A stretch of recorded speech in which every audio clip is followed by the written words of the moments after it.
How might a person who feels insecure become more secure in themselves?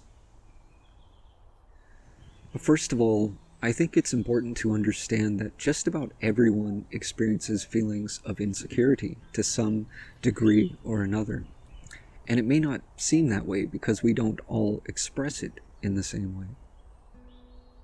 For instance, one person might be very shy and withdrawn, hesitant to engage in certain kinds of activities, hesitant to speak their mind or share their talents, while another person may be extremely outgoing and outspoken.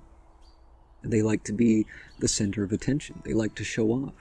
And that might look like confidence on the surface, but underneath, they may be deeply insecure. And that insecurity is being expressed as the craving for attention and admiration from others. There are also people who simply don't allow their insecurities to get the better of them, to get in the way of doing the things that they're inspired to do. And so it may not appear that they have insecurities simply because they're not letting it stop them. I make this point because sometimes it's hard to see the insecurities in others, and we might think it's just us. We might think that we're alone in that. We might think that it's a unique personal defect. And we might devalue ourselves all the more by comparing ourselves with others who appear not to have insecurities. But it's actually very common. It's something that virtually all of us experience at various times throughout our lives, myself included. And it's important to understand this because with insecurity comes judgment. In fact, insecurity and self-judgment go hand in hand. And so a good place to start is to see if you can begin letting go of any judgment that you have around insecurity by recognizing that it's a very normal feature of being human, to recognize that everyone feels insecure in some way or another, and that's okay. So, what is insecurity? What does it actually mean to feel insecure? When we talk about feeling insecure, what we usually mean is feeling inadequate in some way.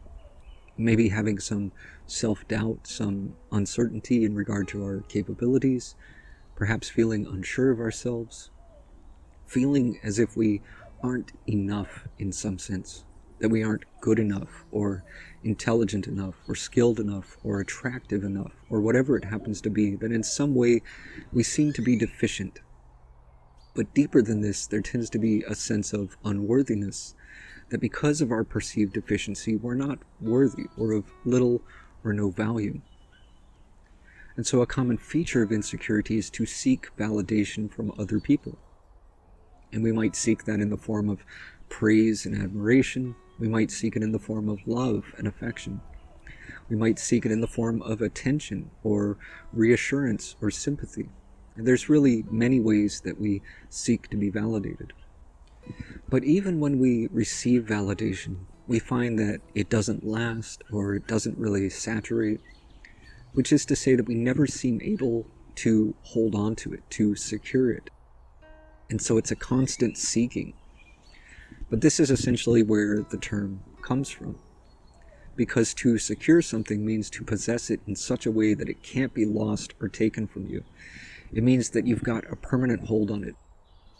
But if you're depending on someone else to make you feel loved, to feel accepted, to feel valuable and worthy and so on, then naturally there's the possibility that the other could stop offering these things to us.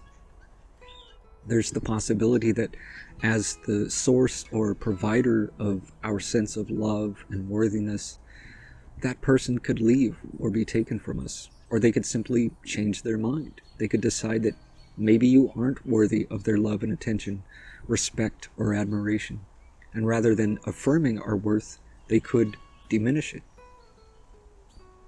The reality is that if you depend upon anyone to provide you with anything, there is always the possibility that they might not provide it for any number of reasons. And so, as long as we depend on others to validate us, we'll always feel insecure. And so to be secure in oneself means that you don't depend upon anyone else to provide validation. It means that instead you provide that for yourself. It means that your sense of worth, your sense of value, your sense of being loved, and so on, all arise from within you, independent of anyone else's opinion, regardless of what others think or say or do, regardless of whether or not others see your value, so that even if someone tries to diminish you, they're not able to, because you know what your value is, and no one can take that from you. But why is it that we feel insecure in the first place? Part of it is just an evolutionary feature, that because we are social creatures, because we need each other in order to survive, we need to get along with one another. And so we're very alert to anything which might indicate that we're not engaging in a way that is acceptable to others. But if for some reason we don't receive those things, or if we're treated in a way that is quite the opposite, it seems to indicate that there's something wrong with us, that we're flawed or insufficient, or that we aren't of much value. And unfortunately, we might undergo that sort of treatment from the very people who we depend upon as children, our parents, our older siblings, our teachers, and so on.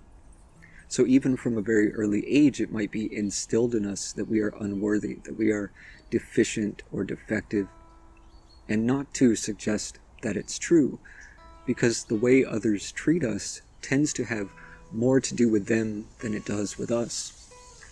But as children, we don't understand that. Even as adults, we might not understand that.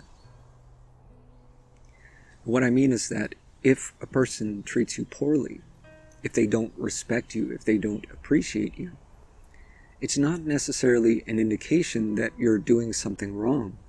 You may in fact be doing everything right, and yet the other is simply incapable of appreciation, because maybe they're just so caught up in their own misery that they fail to appreciate anything in life.